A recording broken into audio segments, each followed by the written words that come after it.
Como que um querubim ungido se transformou de o portador da luz em príncipe das trevas? Afinal de contas, o que a Bíblia fala sobre a queda de Lúcifer e os anjos que caíram com ele? Descubra nesse vídeo sobre a verdadeira história da queda de Lúcifer e os anjos que caíram com ele. Para a gente entender a queda de Satanás, ao olhar para o texto bíblico, a gente tem que fazer duas viagens diferentes. A primeira viagem é descobrir o que o Antigo Testamento fala sobre a queda de Satanás. Então, existem dois textos básicos sobre esse assunto. E o primeiro texto está em Isaías, e eu quero convidar você para ler esse primeiro texto. O que Isaías fala sobre a queda de Satanás? O texto, então, é Isaías 14, do versículo 12 até o versículo 19, para você entender a história inteira. Mas acompanhe aqui, principalmente essa primeira parte aqui do texto.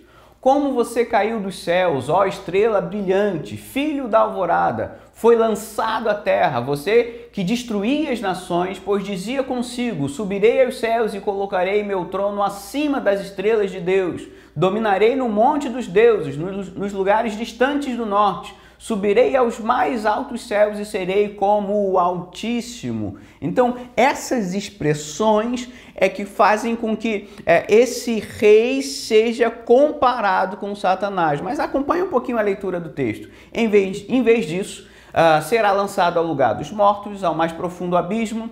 Todos olharão para você e perguntarão, é esse o homem que fazia a terra tremer e abalava os reinos do mundo? É esse o rei que destruía a terra e a transformou em deserto? É ele que arrasava as grandes cidades e não tinha misericórdia dos seus prisioneiros? Os reis das nações foram sepultados em glória majestosa, cada um em seu túmulo. Mas você será lançado fora de sua sepultura como um galho inútil, como um cadáver pisoteado, será jogado numa vala comum com os que foram mortos na batalha, descerá o abismo. Então, quando a gente começa a ver a continuidade do texto, fica claro uma referência a um personagem, a um rei que era opressor, que era soberbo, mas que diferente do final dos outros reis, ele vai ter um fim diferente. Esse tipo de texto nos livros proféticos funciona como um lamento fúnebre. Só que, ironicamente, em vez de ser uma tristeza, é um alívio, né? Então, a gente vê a primeira ênfase que esse texto está trazendo é que os moradores da terra estão aliviados com a morte desse rei. A segunda coisa, a segunda imagem que esse texto traz para a gente, é claro que é uma forma ilustrativa, que a habitação dos mortos, o Seol, está espantada com esse rei que se colocava acima de todos, com soberba e vanglória. Agora ele está no lugar, na habitação dos mortos. A mensagem que o Seol está passando é que entre os mortos não existe nenhum rei. Reis precisam estar vivos, e aquela soberba toda foi destronada. A gente vê uma próxima imagem de uma grande desonra, uma vergonha, né? Aquele que achava que derrubava, que era todo poderoso, né? Aquele que se colocava acima dos deuses agora é lançado num lugar profundo, num lugar inacessível. E a quarta ênfase é essa desgraça final. Se os reis e os reinos que foram dominados, todos os reis tinham seu sepultamento cheio de honras, esse rei aqui vai ter uma morte desonrosa, porque ele não vai ser enterrado com honras, ele vai ser jogado numa vala rasa. Então a gente percebe de uma forma assim muito imediata que essa primeira abordagem do texto não está falando de Lúcifer, não está falando de Satanás, mas está falando de um personagem que viveu e que era o rei da Babilônia. Um ponto muito especial a gente precisa dar atenção, que é o nome Lúcifer. No hebraico a expressão é Helel ben Sahar. E quando a gente escuta a palavra Lúcifer, a gente tem que entender que já é um erro de interpretação. Isso já vem de uma tentativa de harmonizar esse texto que cria uma sombra, que cria uma confusão. A gente vai ver principalmente esses três personagens, Tertuliano, Orígenes e Agostinho, que vão usar essa expressão para chamar Lúcifer como sendo o príncipe das trevas ou para nomear Satanás com esse nome. Então, olha só, essa expressão, Helel, significa estrela da manhã e só aparece nesse texto aqui em Isaías. E ele foi traduzido para o grego como aquele que brilha, que traz a alvorada. Então, essa ideia de aquele que brilha foi traduzido para Lúcifer. E a partir desse momento, essa palavra começou a ser usada. Ela não era usada antes. Então a gente já vê aqui uma confusão de interpretação, ou melhor, uma confusão de tradução da palavra, ok? E a gente precisa agora fazer a segunda passagem, o segundo texto que está em Ezequiel. Eu quero te convidar então para a gente ler o texto em Ezequiel. Eu quero então que você acompanhe comigo o texto de Ezequiel, capítulo 28, a partir do versículo 12. Olha o que diz o texto. Filho do homem, entoa esse cântico fúnebre para o rei de Tiro, mais uma vez falando sobre um personagem humano. Transmita-lhe a seguinte mensagem do Senhor soberano: você era o modelo da perfeição. Isso não soa estranho para você ser falado de um rei? Então é aqui que começa a vir um pontinho de interrogação na cabeça de muita gente ao longo da história. Olha quais são as expressões que são usadas para esse rei. Olha como isso gera dúvida na interpretação desse texto, e esse texto é difícil de interpretar, não é um texto simples.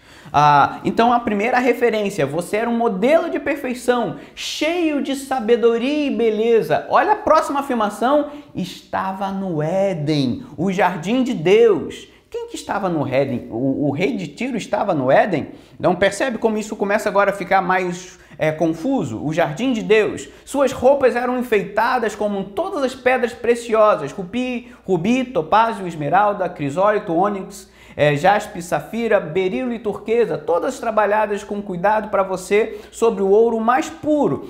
Foram-lhe entregues no dia que você foi criado. Essa expressão aqui também já sugere, você foi criado, está falando isso da criação de Satanás ou está falando isso da criação do rei? Eu escolhi, eu ungi, agora a expressão que a gente usou no nosso início do vídeo, como querubim guardião. Você tinha acesso ao Monte Santo de Deus. Que rei na terra pode ter acesso ao Monte Santo de Deus? E andava entre as pedras cintilantes. Era irrepreensível em tudo que fazia desde o dia em que foi criado, até que se achou maldade em você. Então esse texto, mais do que o de Isaías, se Isaías a gente tem a explicação para o nome Lúcifer, em Ezequiel a gente tem um quadro para a gente perceber como que ele caiu. A queda teria então a ver com essa maldade que foi encontrada dentro do coração de Satanás.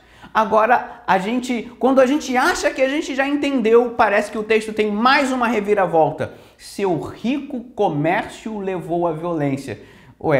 Parece que já voltou a falar de um homem de novo. Percebe como que é contraditório? Você não percebe a fronteira do que o texto está falando? E você pecou. Por isso bani em desonra do monte de Deus. Eu expulsei, a ideia de ser expulso aqui, bem claro na parte desse texto. Voltando a dizer a ideia de querubim guardião. Querubim guardião, de seu lugar entre as pedras cintilantes, seu coração se encheu de orgulho por causa de sua beleza, sua sabedoria se corrompeu por causa de seu esplendor. Por isso os atirei à terra. Percebe? E os expus ao olhar dos reis. Voltou a ficar bem claro agora homem, né? Você profanou seus santuários com seus muitos pecados. Fica claro homem. E seu comércio desonesto. Fica claro, mais uma vez, um rei humano. Por isso fiz sair dentro de você um fogo que o consumiu.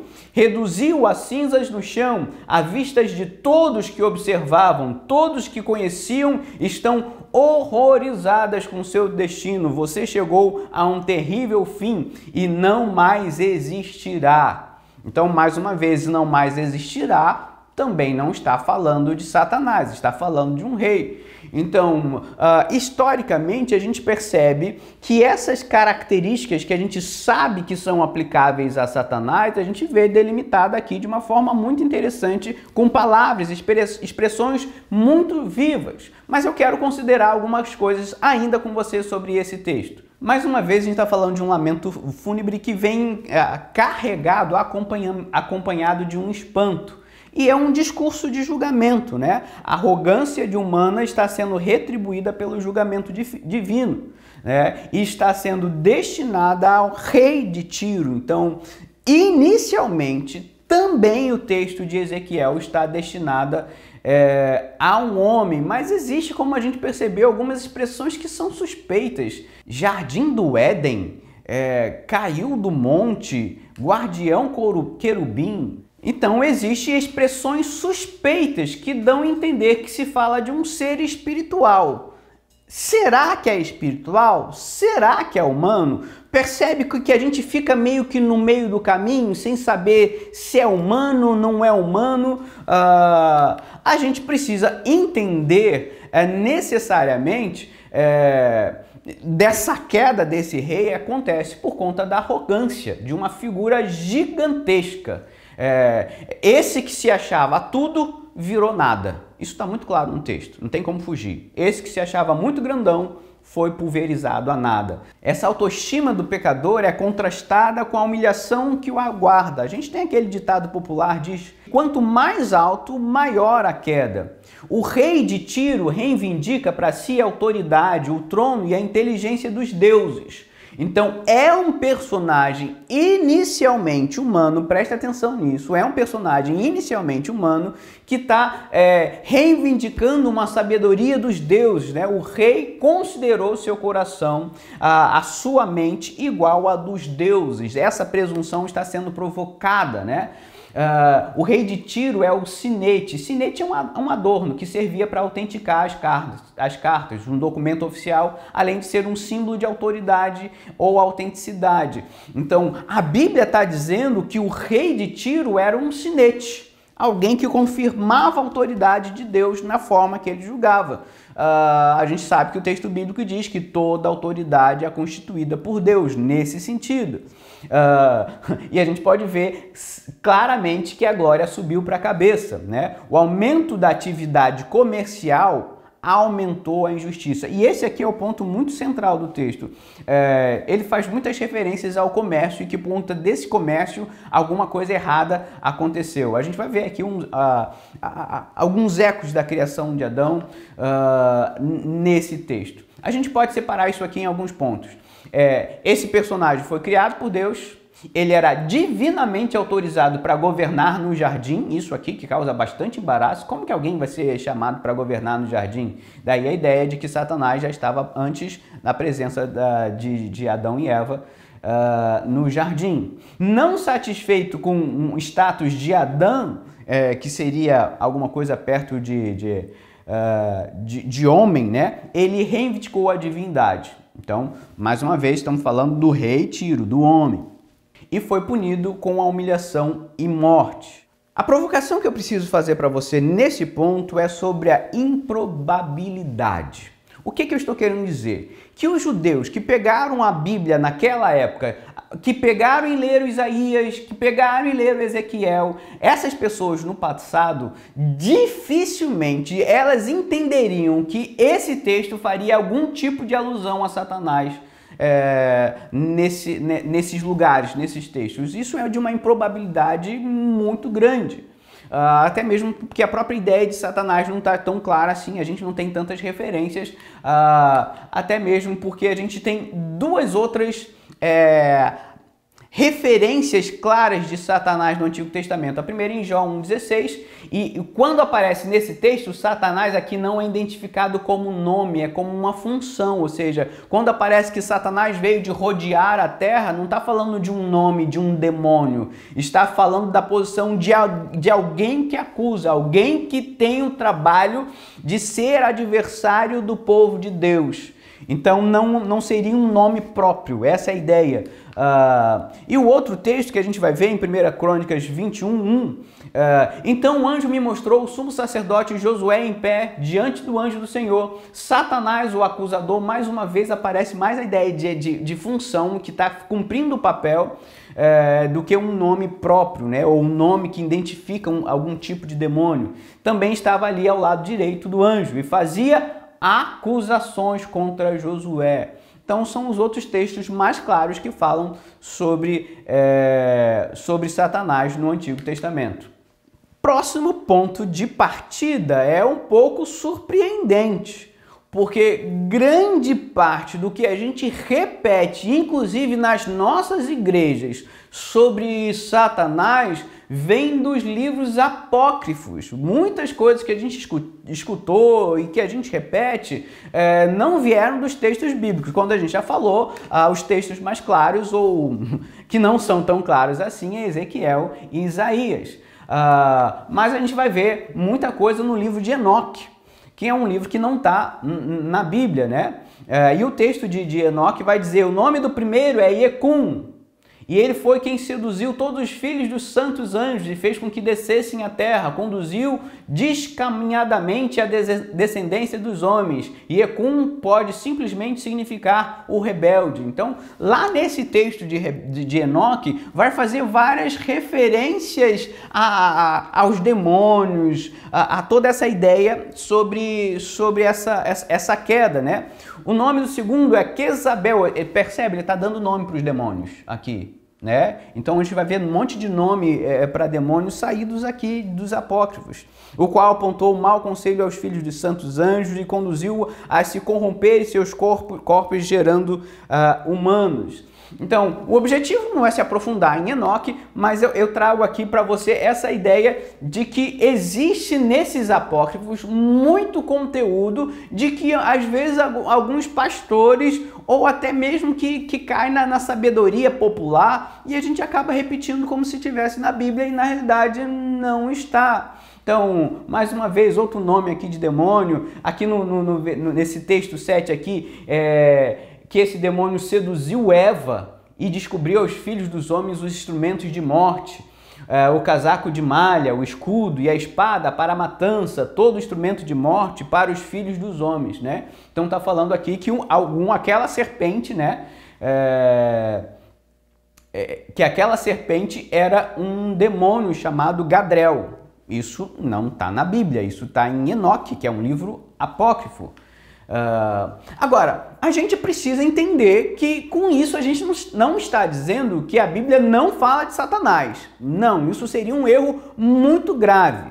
Em 2 Pedro 2,4, a gente tem a ideia de que Deus não poupou nem os anjos que pecaram. Ele os lançou no inferno, em abismos tenebrosos, onde ficarão presos até o dia do julgamento. Então, achar que na Bíblia não fala sobre demônio é um erro muito grande. Mas também é um erro muito grande começar a criar todo um folclore sobre a figura de Satanás que não está no texto bíblico.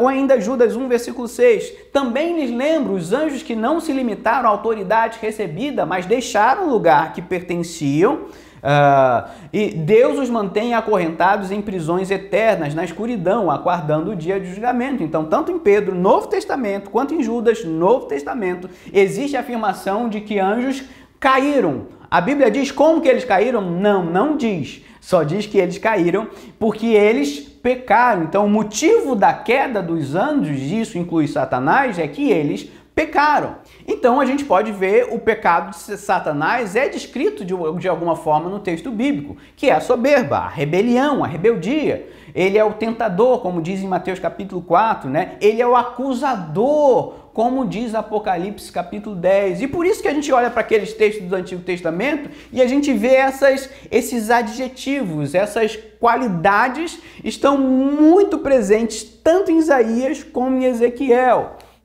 É inevitável que agora que a gente fale sobre a queda de Satanás no Novo Testamento, Lucas 10.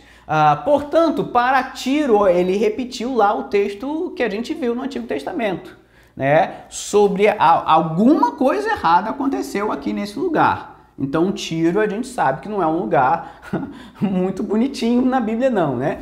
E Sidom, haverá menos rigor no juízo que para vós. E tu, Cafarnaum, que te levantaste até o céu, e até o inferno serás abatidas. Quem vos ouve a vós, a mim me ouve. E quem vos rejeita a vós, a mim me rejeita. E quem a mim me rejeita, rejeita aquele que me enviou. E voltaram os 70 com alegria, dizendo: Senhor, pelo teu nome até os demônios se nos sujeitam. Então a Bíblia está afirmando que existe a presença de demônios. E as palavras do próprio Jesus, o que é que Jesus falou sobre Satanás? E disse-lhes: eu via Satanás como um raio cair do céu. Então a gente tem uma afirmação da boca do próprio Jesus. E aí não vou entrar nem em profundidade no texto, mas a gente tem uma afirmação bíblica de que Satanás caiu do céu, ok? Então essa afirmação é bíblica. É o que a gente tem por enquanto. E aí Apocalipse 12, 7 a 9. Houve batalha no céu, Miguel e seus anjos batalhavam contra o dragão e batalhavam o dragão e seus anjos, mas não prevaleceram, nem mais o seu lugar se achou nos céus, e foi precipitado o grande dragão e a antiga serpente, chamada o diabo e Satanás, que enganam todo mundo, e ele foi precipitado na terra, e os seus anjos foram lançados com ele. Então Apocalipse fala de uma maneira muito mais clara da queda de Satanás.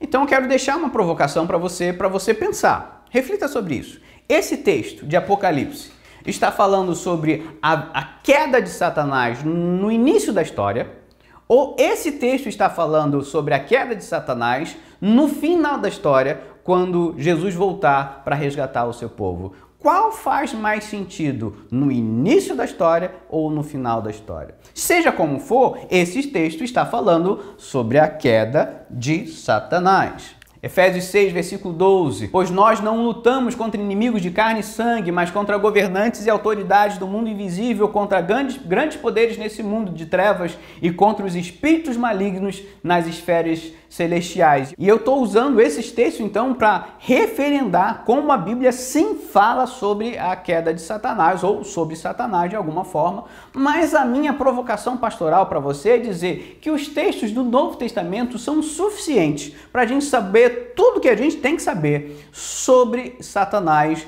e como a gente tem que se portar dentro dessa batalha. E os textos do Antigo Testamento são possibilidades. Os textos podem estar se referindo de uma forma profética a Satanás, mas de qualquer forma, como a gente já falou, inicialmente aqueles leitores não entenderam esse significado inicial. Então, se existem coisas que extrapolam ao contexto inicial, a gente pode entender, bem verdade, que isso acontece nesses dois textos. Mas o conhecimento que a gente tem sobre Satanás e os seus anjos no Novo Testamento são suficientes e eles têm exatamente tudo que um crente precisa saber sobre o nosso grande adversário.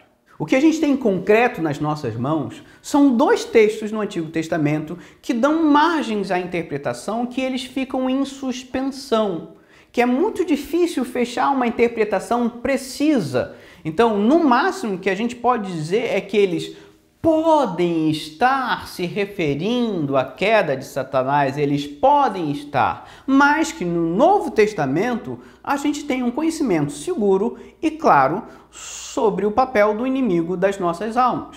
A provocação que eu faço para você é, se você pesquisar na internet sobre esse assunto, a boa parte desse conhecimento vai estar baseada em quê? A gente vai ver muitos especialistas da internet que simplesmente multiplicam possibilidades e especulações. E a preocupação que eu tenho com você e a provocação que eu faço como seu irmão em Cristo Jesus é em quem você vai confiar para saber sobre assuntos tão importantes na palavra de Deus. Você vai ir atrás de um Google na internet e descobrir várias teorias mirabolantes sobre a queda de Satanás? Ou você vai confiar do que aquilo que a palavra de Deus fala para você é suficiente? Por isso que nós do mundo bíblico criamos para você uma ferramenta que possa servir para você aprender com profundidade a palavra de Deus. Um curso em formação em teologia, para que você não fique mergulhando de interpretação e especulação em especulação. Pare de ficar pensando com a cabeça dos outros.